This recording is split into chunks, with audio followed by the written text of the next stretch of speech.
نامو فاضل، مبارز غیور و هنرمند جنگی کرد، در اولین رویداد ورزشی تاریخ پلتفرم جهانی نتفلیکس در شهر لس آنجلس آمریکا به یک پیروزی مقتدرانه و درخشان دست یافت و حریف آمریکایی خود جیک بابیان را شکست داد. نامو در راند دوم و تنها در ثانیه 58 با اجرای تکنیک مرگبار آناکوندا چوک گردن حریف خود را قفل کرد و او را مجبور به تسلیم کرد. با این برد شیرین، رکورد او به 10 برد و تنها یک شکست ارتقا یافت تا بیش از پیش به درهای سازمان بزرگ UFC نزدیک شود. پیام قهرمان پس از پیروزی. زیاد حرف زدیم، اما حرفمان را به کرسی نشاندیم و ثابت کردیم. من همین فردا برای مبارزه بعدی با هر کسی و در هر کجا کاملا آماده‌ام. پایان.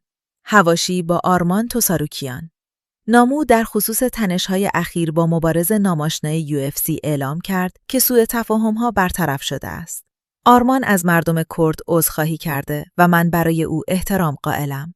کردها و ارمنی‌ها برادر یکدیگرند. پیروزی بزرگ مبارز کرد نامو فاضل در مبارزه MMA مجدداً نام کردستان را با افتخار در صحنه جهانی مطرح کرد. نامو بار دیگر ثابت کرد که حتی وقتی جهان سعی در منزوی کردن کرد و کردستان دارد، اما آنها همچنان برمیخیزند، میدرخشند و قلبها را تسخیر میکنند.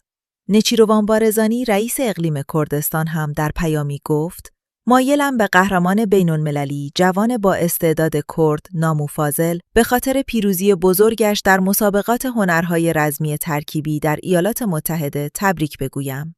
برای او آرزوی موفقیت و تداوم دارم.